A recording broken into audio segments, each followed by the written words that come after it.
தான் பணம் கேட்டால் பணம் கொடுக்க வேண்டியதானே? எதுக்கு அந்த பிள்ளை ஆசைப்பட்டு வாங்கின பொருளை திருப்பி கொடுக்க சொன்னேன்? நான் அப்படி சொல்லல மாமா.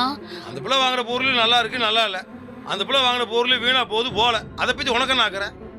அந்த பிள்ளை காசு கேட்டால் காசு கொடுக்க வேண்டியதானே?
இவக எதுக்கு தலகாணி எனக்கு வச்சாக?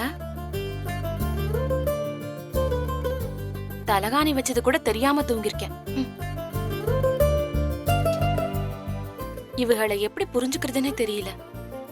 சண்டையும் போடுறாக, அக்கறையாவும் இருக்காக. தலகாணி ஒரைய நினைச்சிட்டேன்னு அம்புட்டு சண்டை போட்டாக. அப்புறம் எதுக்கு தலகாணி என்கிட்ட கொடுக்கணும்? பெரிய தியாகி இவக. எப்படி தூங்குறாக பாரு, உருன்னு. தூக்கத்துல தெரியாம கூட சிரிச்சிட மாட்டாக. இவகளை புரிஞ்சுக்கிறதுக்கு தனியா எங்கேயாவது போய் கத்துக்கணும் போல இருக்கு. வீட்டுல எல்லாரும் கதிர் நல்லவன் நல்லவன் சொல்றாக. என்கிட்ட எப்படி கத்துறாகன்னு எனக்கு இல்ல தெரியும்.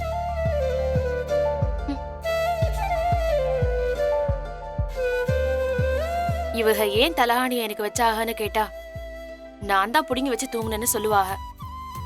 இவக நல்லவகளா கெட்டவகளா? ஐயோ, இவக யாரா வேணா இருந்துட்டு போட்டோம். நைட்டு தலகாணி எல்லாம் கொடுத்ததுக்கு ரொம்ப தேங்க்ஸ்.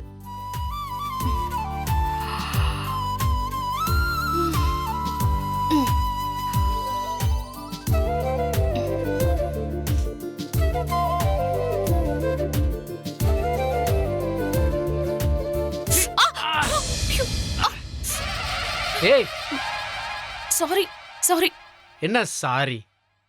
எதுக்கு காலங்காத்தால டான்ஸ் ஆடிட்டு இருக்க? டான்ஸ் எல்லாம் ஆடலங்க, தெரியாம தான். சாரி. ஏங்க தெரியாம தாங்க கால் பட்டுச்சு. சாரிங்க. ஆமா, ராத்திரி எல்லாம் தலகாணில தண்ணி ஊத்தி தூங்க விடாம பண்ணிட்டேன். காலையில மிதிச்சு எழுப்பி விடுற. என்ன இப்பெல்லாம் பண்ணா நைட்டு தூங்க வர மாட்டான்னு பிளான் பண்றியா? அப்படியெல்லாம் ஒரு பிளானும் இல்லங்க. தெரியாம மிதிச்சிட்டேன், அதான் சாரி கேட்டுட்டேன்ல. மண்ணாங்கட்டி தெரியாம மிதிச்சாங்களா? இந்த மாதிரி என்ன ரெண்டாவது தடவை மிதிக்கிற நீ. விடுறீங்களா? என்னமா வேணும்னு பண்ண மாதிரி சொல்றிய? நீ வேணும்னு தான் செய்வ. உன்னை பத்தி எனக்கு தெரியாது. இங்க பாருங்க, சும்மா பேசாதீங்க. தெரியாம தான் மிதிச்சேன். இங்க போக எங்க இடம் இருக்கு? டெய்லி இதே வேலையை வச்சுக்கிட்டு என் கால் தான் கிடைச்சதா உனக்கு? இங்க பாரு, நான் ஒன்றும் பகல்ல வீட்டில் சும்மா இருக்க போறதில்ல. கடைக்கு போய் வேலை செய்யணும். இங்க நல்லா தூங்கி எந்திரிச்சாதான் அங்க போய் நின்று வேலை பார்க்க முடியும். இப்படி அடிக்கடி மிதிச்சு எழுப்பி விட்டா எப்படி அங்க போய் வேலை பார்க்க முடியும்? இங்க பாருங்க, நான் ஒன்னும் உங்களை எழுப்பி விடலாம் மிதிக்கல. தெரியாம தான் மிதிச்சிட்டேன். அதுக்கு தான் சாரின்னு சொல்லிட்டேன்ல. விடுறீங்களா? இம்சை. அப்படி தூங்கி குத்துனா வாழ பாரு. எப்ப பார்த்தாலும் காட்டு கத்தல் கத்துறது. இவகளை மிதிச்சு எழுப்பி விடுற ஆளாம். எனக்கு வர வேலை இல்ல பாரு. தீப்பெட்டி மாதிரி ஒரு ரூம். இதுல நான் மிதிக்காம எப்படி நடக்கிறதா? இது புரிஞ்சுக்க தெரியாம கத்துறாங்க. இவங்களுக்கு மட்டும்தான் காலையில் நல்ல மூட்ல எழுந்திருக்கலன்னா நாள் நல்லா இருக்காதாமா? நானும் தான் இப்படி திட்டு வாங்கிட்டு டெய்லி யோகா மூஞ்சல் முடிக்கிறேன். எனக்கு மட்டும் நாள் நல்லா இருந்துருமாக்கும். சும்மா எதை பண்ணாலும் குத்த சொல்லிக்கிட்டு ச்சே. ஏய் புலம்புறதா இருந்தா வெளியே போய் புலம்பு.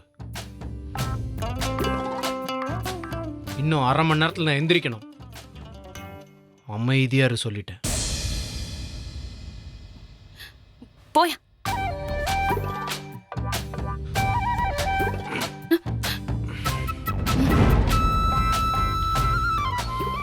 ஐயோ, திரும்பவும் கால் பட்டா அதுக்கு ஒரு பஞ்சாயத்து வைப்பாக. இவங்க எந்திரிச்சு போன பிறகு நாம எந்திரிச்சுப்போம். அது வரைக்கும் உட்காருவோம்.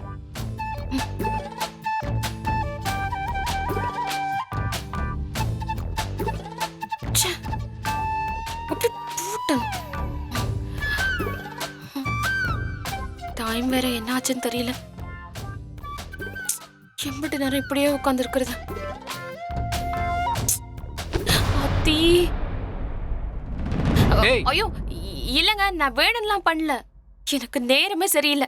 ஏன் தான் இப்படி எல்லாம் நடக்குதோ?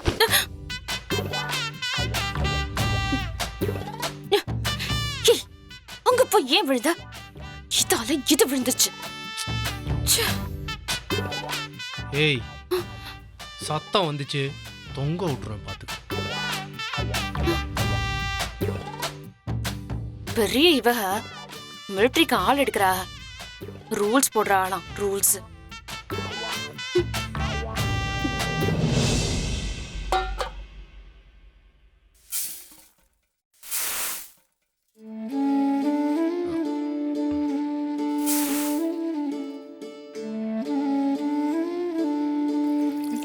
மாமா எந்திரிச்சிட்டீங்களா?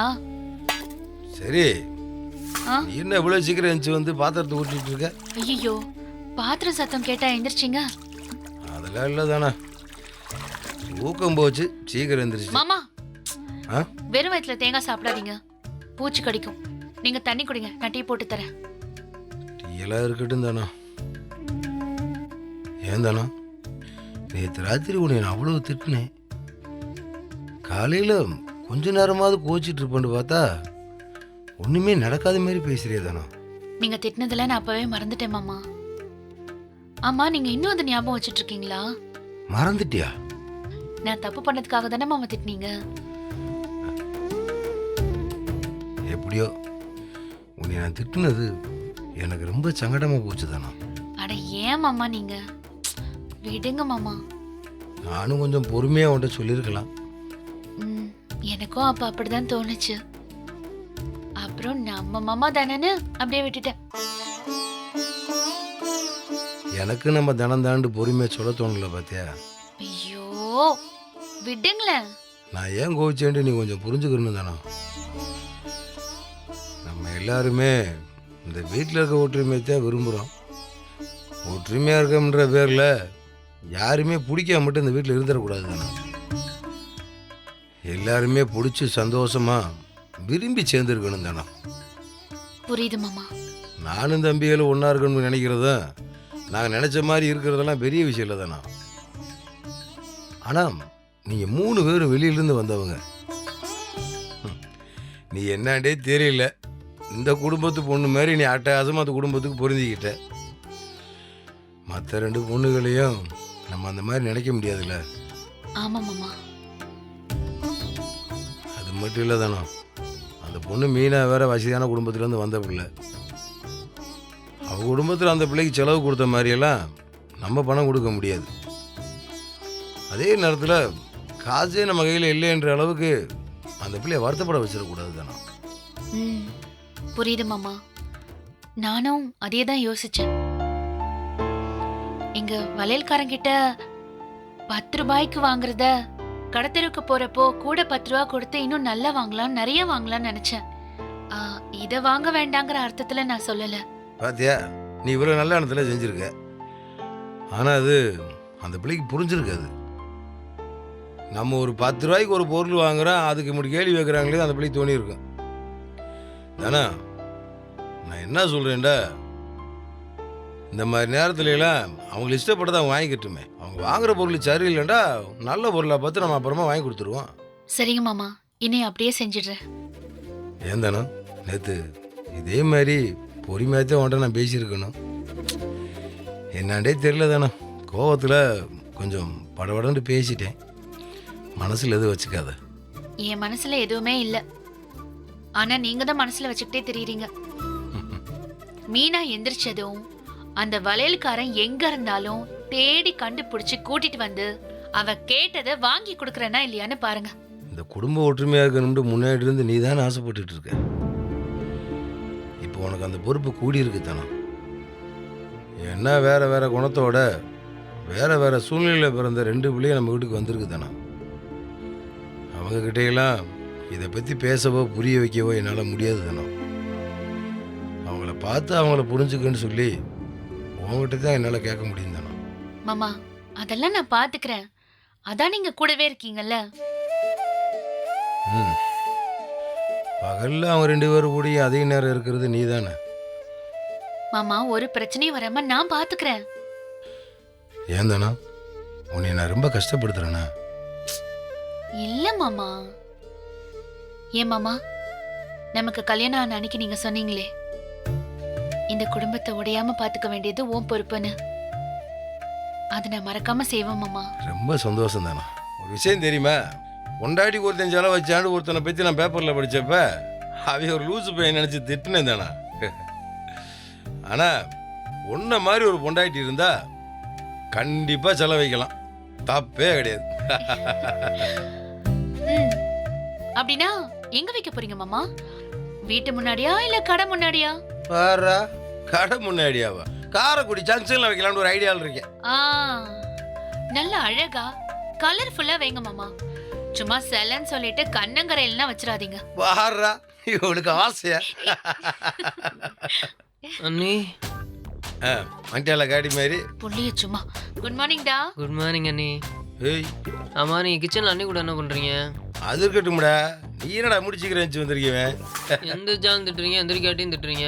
நான் எங்க போறது? ஆமா, உன்னை திட்டாலும் திருந்திர போறேன் தானா. டீயை போட்டு எடுத்துட்டு வா. சரி.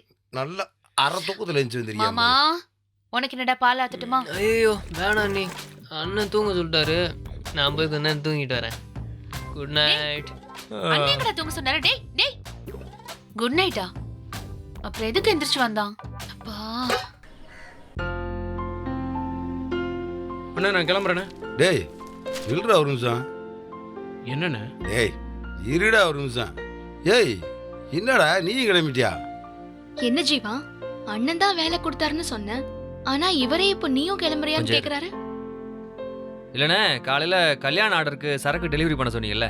ஆமாடா சொல்லியிருந்தேன். சரி, அவங்க வந்து எடுத்துக்கிறாங்களா இல்லை நம்ம போய் கொடுக்கணுமா? வண்டியில் வந்து எடுத்து போட்டு போயிடுவாங்கண்ணே. ஓ முல்ல மாமா. வாப்பா.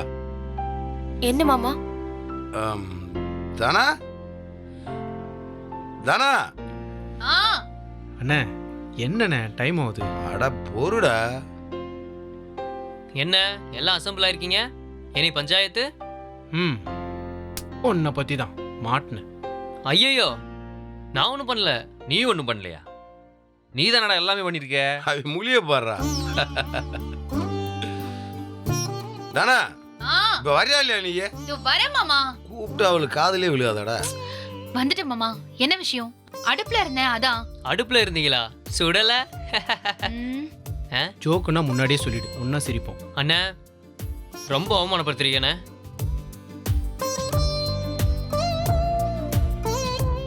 சரி சரி, எல்லாரும் இருக்கீங்கல்ல?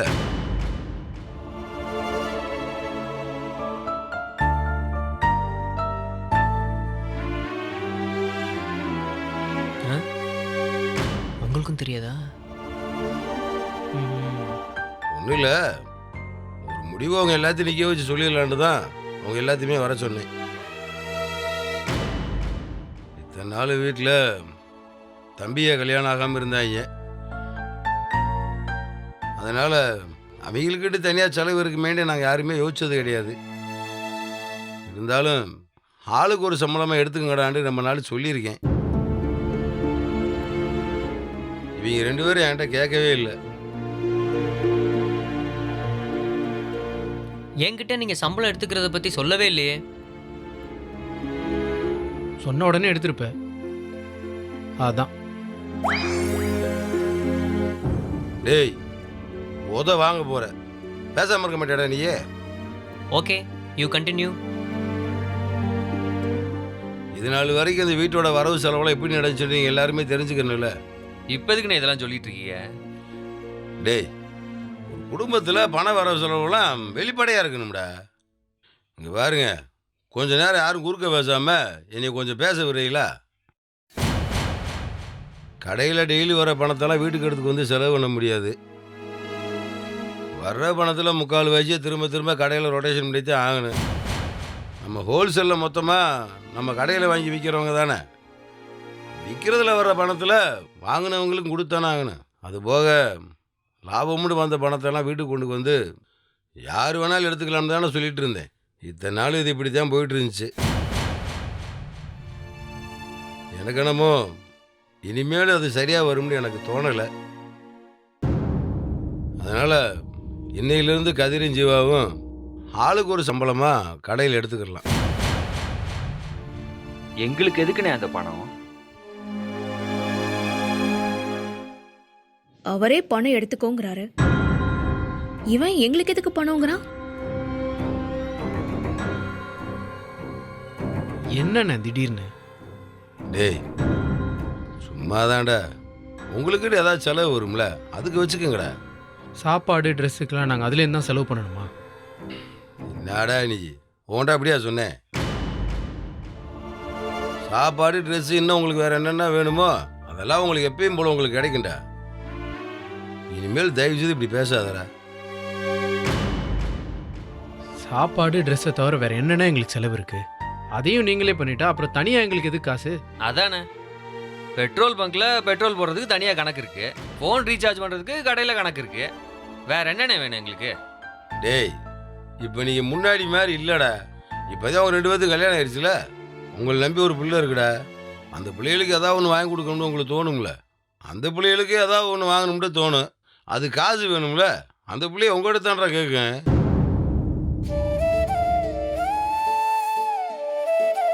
டேய், இப்போ எதுக்குடா நீ அந்த பிள்ளைய முறைக்கிற? ஒன்றும் இல்லைண்ணே. இதுக்கு முன்னாடி உங்கள்கிட்ட நான் சொன்னப்ப நீ 2 பேருமே கேட்க மாட்டேன்ட்டீங்க. இந்த தடவை அப்படிலாம் விட முடியாதுடா. பணம்லாம் வேணாண்ணே. எனக்கும் அந்த பணம் வேணாம். இத்தோட அந்த பேச்சை விடுங்க.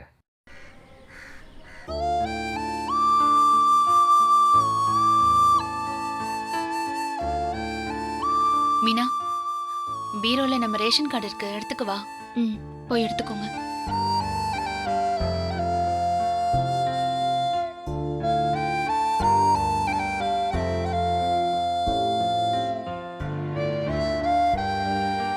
மீனா, உள்ள லாக்கர்ல ஃபுல்லா ரேஷன் கார்டு, ஆதார் கார்டு, கடை டாக்குமெண்ட், வீட்டு டாக்குமெண்ட்னு அடைச்சிருக்கு. ஒரு நாள் நான் அதெல்லாம் சீக்கிரமே உனக்கு க்ளீன் பண்ணி கொடுத்துட்றேன். கோவமா இருக்கியா? இல்லையே. இல்ல, உன் முகத்துல கோவம் தெரியுது.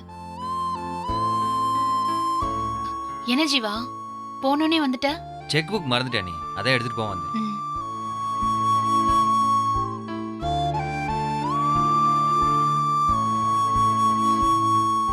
மீனா, நீ நேத்து பொருள் வாங்கும் போது நான் வேண்டான்னு சொல்லல.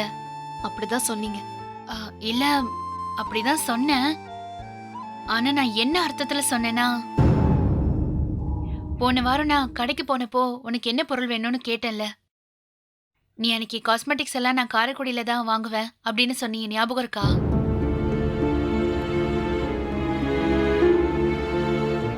சரி, அங்க போய் நீ பிராண்டடா வாங்குவ, வளையல்காரர்கிட்ட எதுக்கு பொருள் வாங்கணும்னு தான் நினைச்சேன். அதனாலதான் நல்லதா வாங்கலாமேன்னு சொன்னேன். ம்ஹும். இந்த காசுக்கு இதை வாங்க வேண்டாம்னு சொன்னீங்க, ஞாபகம் இருக்கா? ஏய், அண்ணி தான் இவ்வளோ தூரம் சொல்லிட்டு இருக்காங்கல்ல, சரின்னு கேட்காம அதை விட்டுட்டு இவ்வளோ தூரம் ஆர்கியூ பண்ணிட்டு இருக்க. நான் ஆர்கியூ பண்ணல ஜீவா. நீ ஆர்கியூமெண்ட் தான் பண்ணிட்டு இருக்க. ஐயோ டேய், இதுக்கெல்லாம் நீ ஏன்டா அவளை கோச்சுக்கிற? ஐயோ, இதை பாரு, இதை பெருசுப்படுத்தாத, விட்டுரு. அட என்ன நீங்க போய் காசு கணக்கு பாவீங்களா? இது இவளுக்கா புரியணும்? இல்ல ஜீவா, அவளுக்கு இது புரியுற மாதிரி நான் சொல்லிருக்கணும். உனக்கு பிடிச்ச காரைக்குடி கடையிலேயே வாங்கியிருக்கலான்னு நான் சொல்லிருக்கணும்.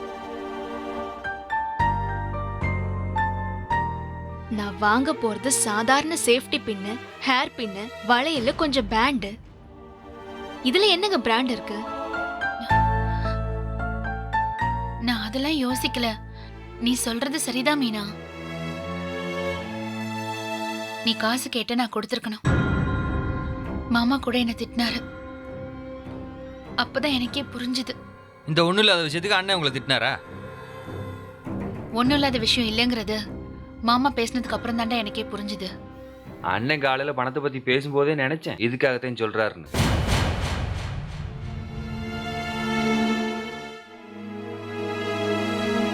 ஜீவா, அதுக்கும் இதுக்கும் சம்பந்தமே இல்லடா. சம்மந்தம் இருக்கு அண்ணி, எனக்கு தெரியாதா? அப்படி சம்பந்தமே இருந்தாலும் ஒரு பிரச்சனையும் இல்ல.